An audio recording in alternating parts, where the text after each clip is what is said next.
저의 전작 그 뷰티풀 차일드는 그 500년 동안 이제 원주민들이 백인들한테 이렇게 정말 성폭력, 또 육체적인 폭력, 정신적인 폭력 모두 받았어요. 지구상에서 없어질 뻔했어요, 그들이. 그런데 그들을 회복시켜야 되는데 하나님이 놀랍게도 우리 한국인을 사용하고 계시는 거예요. 저는 늘 어디 가면 정체성 이야기를 하는데, 그래서 제가 디아스포라 그분들에게 여러분은 그냥 살러 왔을지 모르지만 여러분 하나님이 보내신 겁니다. 이 땅을 회복시킬 사람들이 없잖아요. 그 땅을, 아메리카 땅을, 여러분 아메리카 땅을 한국인들 100년 전부터 주님이 예비하셔서 우리 민족을 그렇게 고난받게 하셔서 고난을 이해하는 민족이 되게 하셔서 이렇게 긍휼을 가진 민족이 되게 하셔서 어디 가나 우리가 치유하는 거예요. 그래서 그런데 그분들이 물론 주님께 받은 은혜가 있지만 또 한국 사람들의 헌신과 희생에 의해서 그리스도의 성품을 배우게 되는 거예요. 그러니까 원주민 한 사람이 저한테 이렇게 했어요. 도대체 한국인 너희들은 뭐냐? 너희 뭐니? 너네가 뭔데 우리를 이렇게까지 이렇게 대접해 줄 수 있니? 이런 얘기를 들었어요. 그러니까 제가 또 영화를 찍기 시작하니까 사실 원주민들이 성폭력 당한 이야기는 그건 꺼내기 힘든 얘기예요. 근데 저한테 연락이 오기 시작했어요. 제가 찾아간다고 그게 찾아지지 않는 이야기들입니다. 저한테 전화해서 네 카메라 앞에서 내가 얘기하고 싶어. 그리고 하나님의 성령에 취하니까 그들이 아무 조건 없이 가해자를 용서하는 거야. 그래서 제가 그 나레이션 중에 이렇게 썼습니다. 용서가 가능한 것은 우리의 몸에 예수 그리스도의 용서의 흔적을 지녔기 때문이다. 그래서 그리스도에 의해서 우리는 고귀한 영역으로 나아가게 된 것이다. 저 일본 몰랐었습니다. 너무 힘들었어요. 제가 마지막에 DVD를 이제 제가 미국과 캐나다의 메가처치 150교회에 다 보냈습니다. 그것을. 저는 수년 내에 미국 정부가 인디언들에게 사과하는 날이 올 텐데 제 영화 때문에 되는 것이 한 20-30%는 될 거라고 저는 믿습니다. 많은 원주민이 살아났어요. 많은 한국 교회들이 원주민 선교를 하기 시작했어요. 세상에 어느 민족이나 고통받는 민족들이 있잖아요. 근데 그 민족을 떠나는 거잖아요. 하나님은 어디 가나 일본 사람도 하나님을 아버지라고 부르잖아요. 저희도 아버지라고 부르잖아요. 다 아버지라고 부르잖아요. 물론 여기는 주빌리는 특별히 북한을 위해서 선교하는 곳이지만 주님은 어느 곳에 있든지 어둠 속에서 신음하는 영혼들을 그들에게 자유를 주기를 원하시잖아요.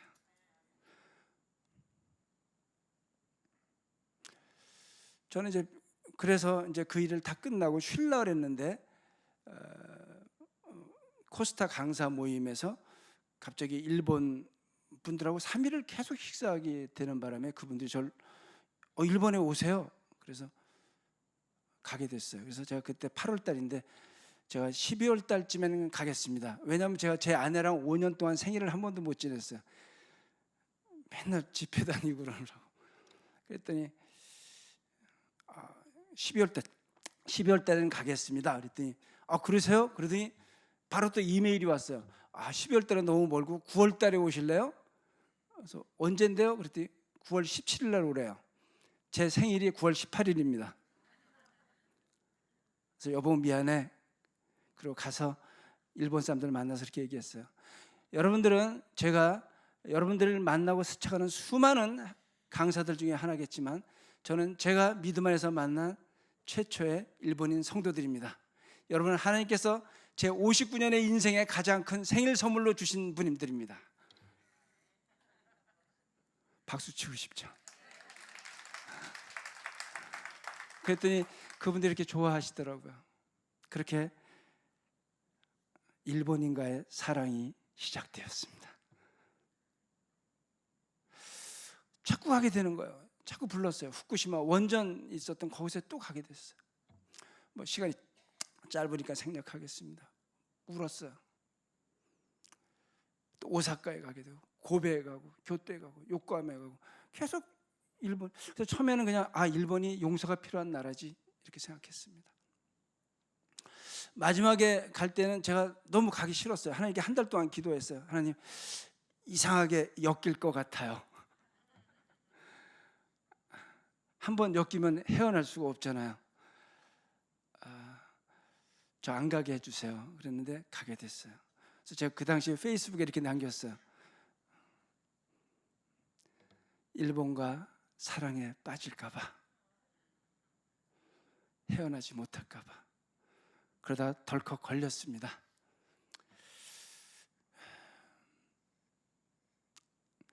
그래서 하나님께 기도했어요. 하나님, 그 말씀을 주셔야지. 제가 막 계속 영화에 대한 마음을 이제 주시기 시작했어요. 제가 할 수 있는 일은 뭐 영화밖에 없습니다. 저는 충무로에서 한때 대종상을 받았었어요. 근데 제가 하나님을 만났어요.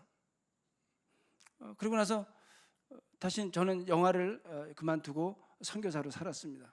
근데 제가 영화를 다시 할 수 있었던 이유는 영화 속에 복음을 실지 않으면 저는 영화를 다시 할 필요가 없어요. 제가 뭐 사랑 얘기를 하겠어요? 까짓 사랑 이야기. 하나님이 계신데, 그 큰 사랑을 제가 알았는데.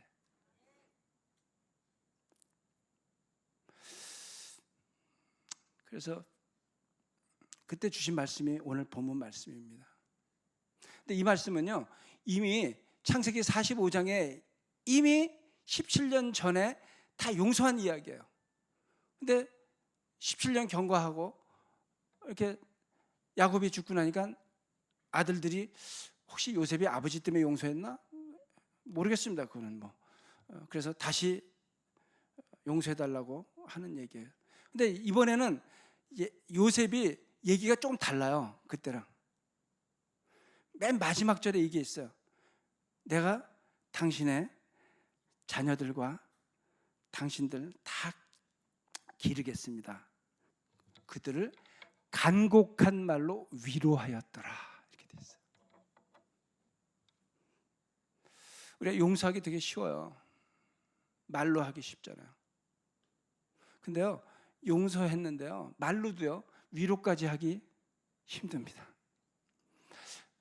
아마도 하나님은 이제 요셉으로 하여금 더 믿음의 사람을 만들기 위해서 위로까지 하게 하신 것 같아요. 근데 너무 사람의 눈으로는 너무 가혹하잖아요. 용서할 수 없는데 용서했는데 이제는 안아주고 자녀들 다 길러주고 위로까지 하래요. 저는 울 것 같아요. 억울하다고. 너무하잖아요, 주님. 근데 요셉은 거기까지 나아갑니다. 용서의 완성은 위로에까지 이르는 거예요. 여러분 믿으십니까? 안아줘야 되는 거예요. 나 너 용서했어요. 휙 돌아서고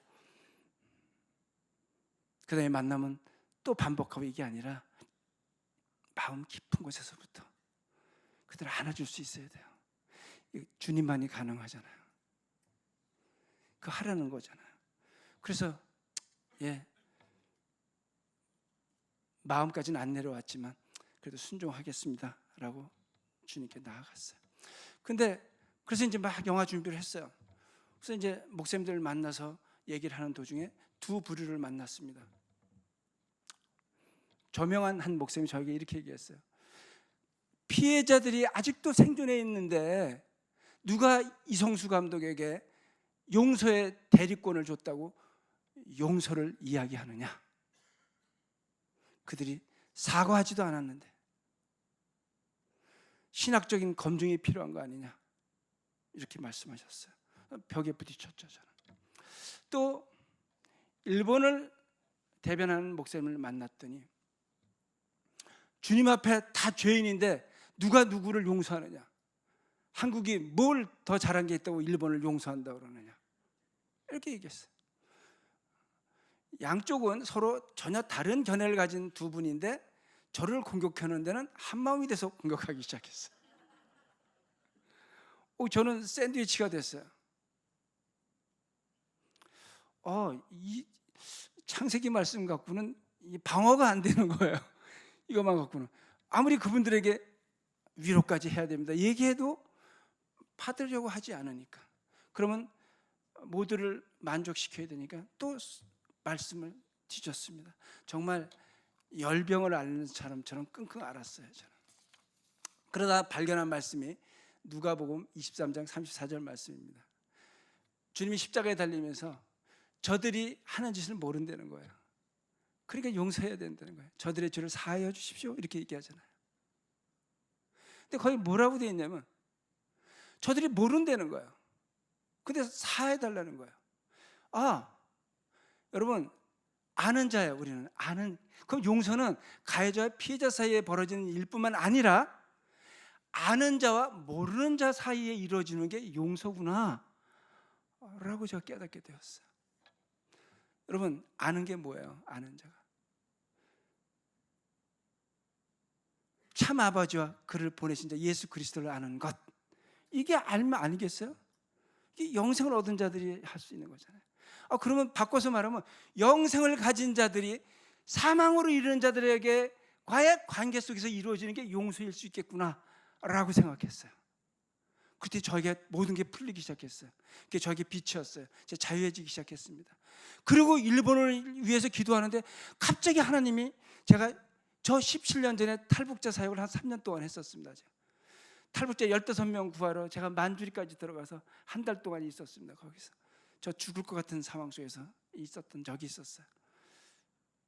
그런데 그때 그렇게 늘 북한만 놓고 기도하면 늘 하나님이 눈물을 주셨는데 이번에 일본을 놓고 기도하는데 동일한 눈물을 주시기 시작하는 거예요. 이것은 제가 아메리카 땅에서 그렇게 인간의 존엄성이 짓밟힌 채 인간의 형상을 가졌고 천하보다 귀한 우리들인데 인간보다 못한 삶을 사는 가축, 우리나 넣는 리저브, 이게 가축, 그 야생동물을 막기 위한 울타리라는 게 그게 레저베이션이에요. 그게 그런 뜻이에요. 그들은 인간이 아니에요. 근데 그들을 향해서 기도할 때 주셨던 눈물과 동일한 눈물을 우리보다 잘 살고 우리를 36년 동안 지배했고 아직도 역사 왜곡을 하고 아직도 돈으로 모든 것을 뒤흔드는 그 일본을 향해서 기도할 때 하나님이 눈물을 주시는 거예요. 그런데요, 너무 놀라운 것은 제가 헐벗고 가난하고 저 연번을 떠돌면서 그렇게 지내던 그 탈북자들 기도할 때 그 마음과 하나도 다르지 않았어요. 좋아하죠?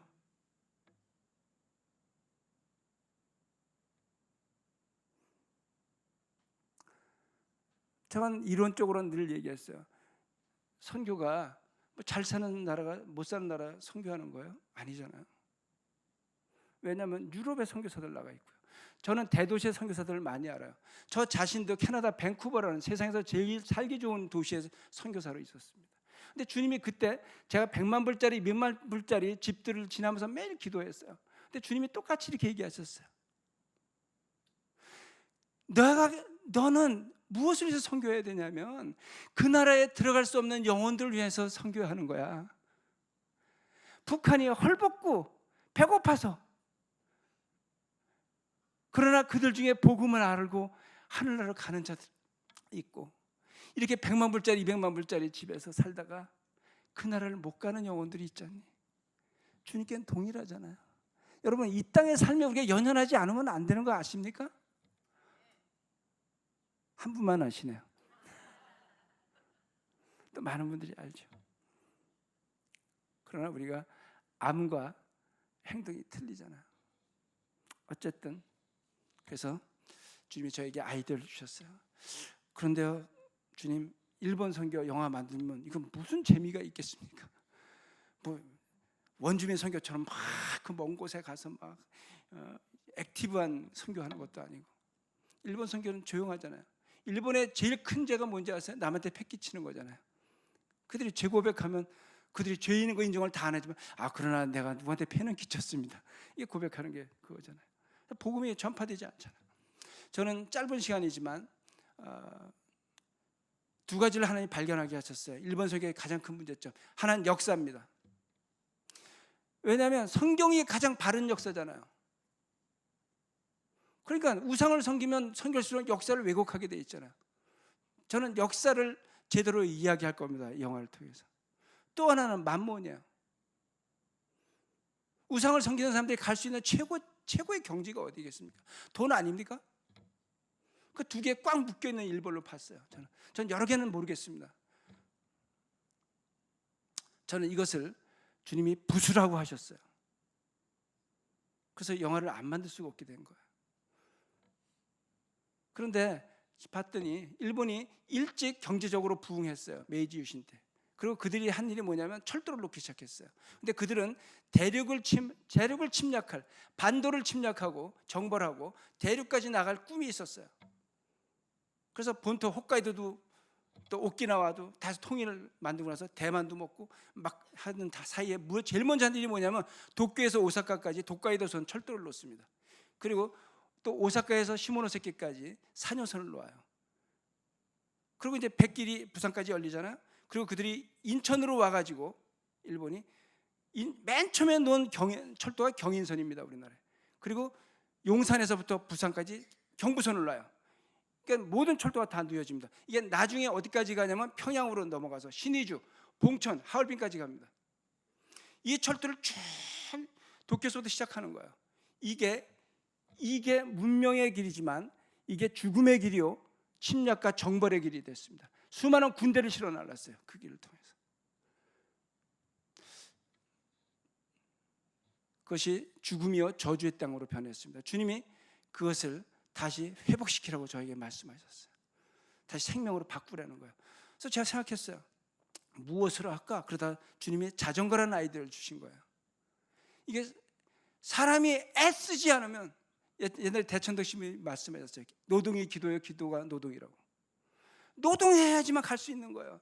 언덕에 딱 만나면 이건 무용지물입니다, 자전거는. 내리막길은 위험천만입니다. 50km 막 심지어 60km가 나옵니다, 이 자전거 하나가 내리막길에서. 그래서 제가 이걸 서울에서 도쿄까지 거슬러 가자라고 생각했어요.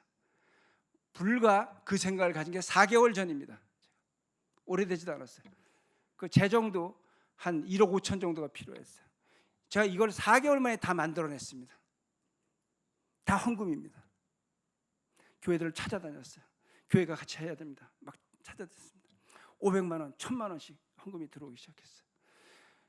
제일 어려운 건 참가자를 모집하는 거예요. 12명을 모아야 되는데 누가 하겠습니까? 제가 사실은 아무도 없으면 제가 혼자 자전거 타고 가려고 했어요.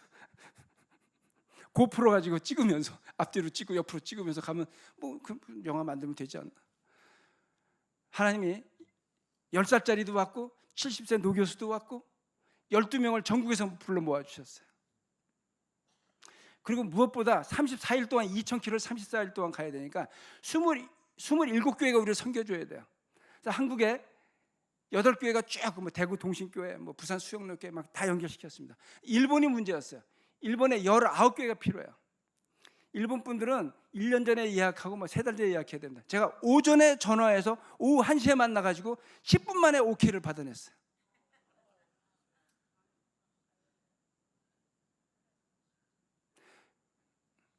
왜냐하면 우리가 선교사들이 그 나라에 가서 그 나라의 문화를 잘 아는 건 중요하지만 동화돼서는 안 됩니다. 일본 선교의 가장 큰 문제는 일본화됐다는 거예요. 그래서 남한테 폐 안 끼치려고 그래요, 선교사님들이. 아무것도 안 하려고 그래요. 전 조금은 바뀌어야 된다고 생각했어요. 그래서 제가 보여주고 싶었어요. 막 말렸어요. 미리 전화하고 한 달 전에 약속해야지. 아니었습니다. 일본의 제일 큰 야마토 갈보리 채플이라고 1,500명 교회가 있습니다. 그 목사님이 딱 10분 시간을 내준다 그랬어요. 그래서 제가 그랬습니다. 소개시켜 주는 분. 제가 1분 만에 하나님께서 그분을 감동시키실 겁니다. 정말 1분 만에 그분이 손을 가슴에 딱 댔습니다. 오가와 주쿠미치 목사님이. 제가 얘기하는데 1분 만에 손을 딱 대더니 아멘, 아멘. 저희를 호텔에서 재웠어요. 저희 25명을 1인당 호텔 방 하나씩 해서, 일본 교회들이 이렇게 섬길 수가 없었어요. 여러분, 34일 동안 달리는 거 쉽지 않았습니다. 하루에 80km에서 100km를 달립니다. 132km까지 달렸습니다. 아침 7시 반부터 달려갖고 하루 종일 비가 오는데 저녁 7시 반까지 12시간을 달렸습니다. 언덕을 3개를 넘었습니다. 700m 산, 1000m 산을 넘고 올라갔다 내려갔다 이러면서 가는 겁니다. 저는 자전거 길을 아름다운 자전거 길로 가려고 이 영화를 만든 게 아니었어요. 한국도 국도 1번을 타고 내려갔어요. 덤프 트럭들이 다닙니다. 일본도 시모노세케에서 오사카까지가 2번 국도예요. 그 2번 국도로 갔어요. 오사카에서 도쿄까지 1번 국도입니다. 1번 국도로 갔어요. 사람들이 점점 저를 원망하기 시작했어요. 힘든 줄 알았지만 너희 우리 다 죽이려고 왔느냐? 우린 출애굽한 광야의 이스라엘 백성들이었습니다. 자연히 저는 모세가 됐습니다. 왜 정탐도 하지 않고 이렇게 우리를 보냈느냐? 그래서 제가 얘기했습니다. 성경에도 정탐해봤자 그 길로 안 가더라. 하나님이 한 번도 정탐하지 않은 길로 보내시더라. 그런데 하나님이 지키셨더니, 불기둥 구름기둥으로 지키셨더니 그들이 아말렉도 무찌르고 모든 민족을 다 무찔러서 여호와의 이름이 높여지더라. 상천하지에 여호와의 이름만 높여지더라. 우리가 이렇게 위험 속에, 이 도로의 위험 속에 덤프트럭들과 이 정말 터널 2km, 3km 터널들을 수없이 지나가라. 거기에 일본 차들이요 정말 참을성이 없더라고요. 크락션을 울려대고 욕을 해대고, 왜냐하면 한글이 써 있었으니까. 저희가 태극기도 걸고 일장기도 걸고 막 걸고 가는데 그렇게 욕을 해대고, 저희 10살짜리 소년이 2번이나 넘어지고 까지고요. 3주차 됐을 때는 손을 붙이는 사람이 한 사람도 없었어요. 하도 핸들을 잡고 브레이크를 잡고 하니까 손들이 다 이게 안 잡혀지는 거예요. 이러면서 달렸어요. 한 캐나다에서 온 한 집사님은 어깨가 계속 아파가지고 오사카에서 드디어 돌아갔습니다. 중도 포기했어요. 또 유일한 자매가 있었는데 그 자매가 또 견디다 또 허리가 도저히 자전거를 탈 수 없게 돼가지고 나고야에서 돌아갔습니다. 저는 계속해서 나고하는 사람들을 봤어요. 주님께 계속 기도했어요. 주님, 저는 끝까지 갑니다. 저는 도쿄까지 가겠습니다. 달리고 또 달리고 달립니다. 왜냐하면 이 영화를 봤을 때 나중에 일본 사람들이 저희들이 진격해 오는구나. 우리들의 냉정한 가슴이지만, 메마른 가슴이지만 저들이 계속해서 쉬지 않고 달리고 또 달리고 달려오는구나. 아, 하나님의 사람들은 무섭구나. 하나님의 사람들은 두렵구나. 내가 여호와를 두려워하지 않으면 안 되겠구나. 저는 그들의 입술에서 그 고백을 받아내고 싶었어요.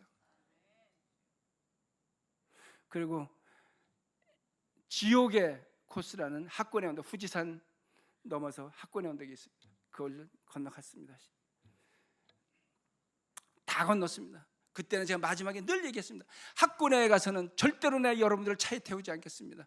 여러분이 쓰러지고 지치고 그러더라도 저는 여러분들이 만약에 쓰러지면 주님께서 향기로운 제물로 받으신다고 생각하겠습니다 라고 했습니다.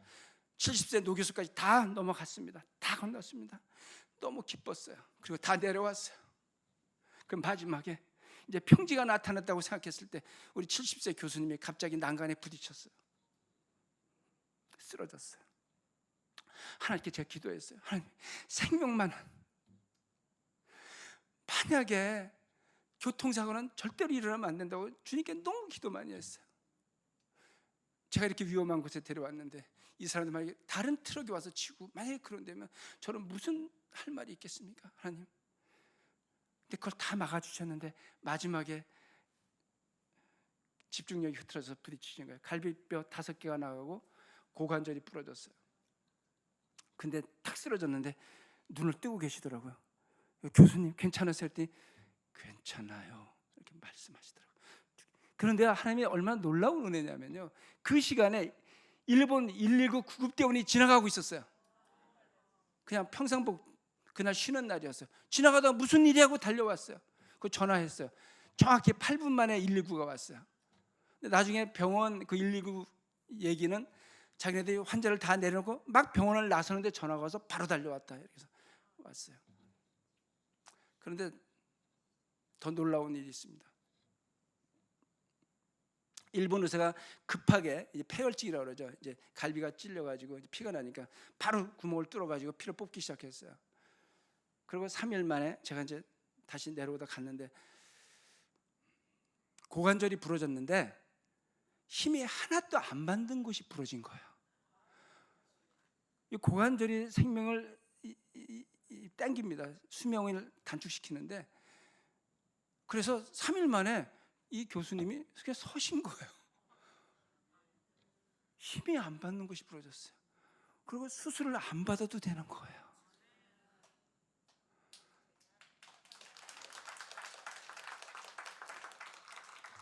저 앞으로 주님 저를 향기로운 제물로 받아주십시오, 이런 기도 안 하기로 했어요. 얼마나 무서운 기도인지 알았어요. 그런데 더 놀라운 것은 그 교수님이 제가 3일 만에 다시 가서 환하게 웃으시는 거예요. 저 웃는 모습을 보고 제가 너무 막 울었어요. 너무 감사해서. 근데 제 손을 탁 잡더니 이렇게 말씀하시는 거예요.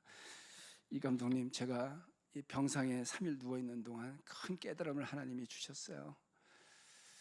바울이 옥에 갇힘으로써 복음의 진보가 일어났듯이 제가 이 병상에 갇힘으로써 일본 선교의 진보가 일어날 것이라고 주님이 말씀해 주셨어요.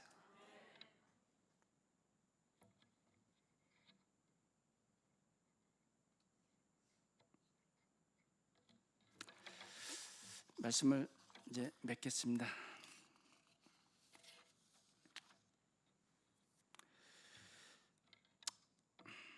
저는 중도 포기자, 또 태풍이 2주 동안 왔어요.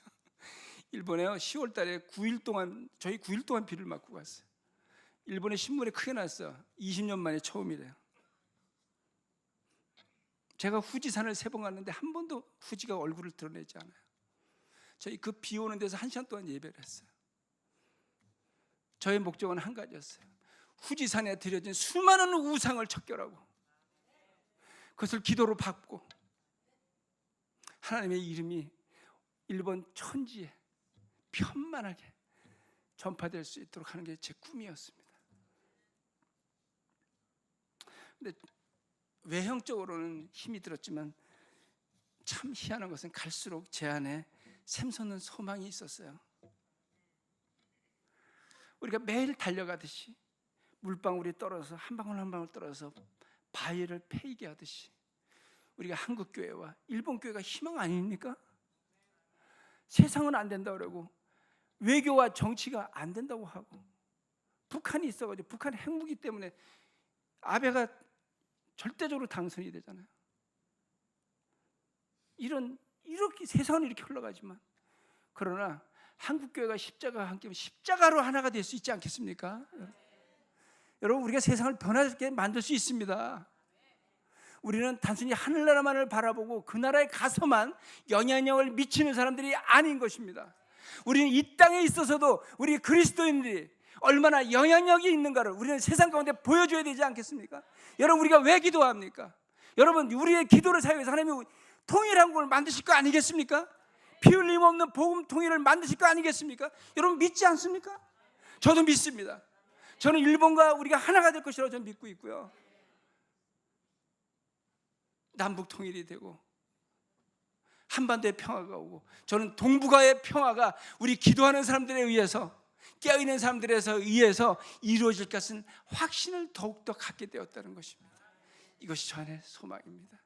여러분, 북한 선거도 하시지만 또 일본 선교를 위해서, 또 많은 것을 위해서 함께 힘을 합치는, 또 함께 꿈을 꾸는 저와 여러분 되시길 주님의 이름으로 축복합니다. 제가 기도하겠습니다. 주님, 지금 이 시간 구원은 여호와께 속하였음을 선포합니다.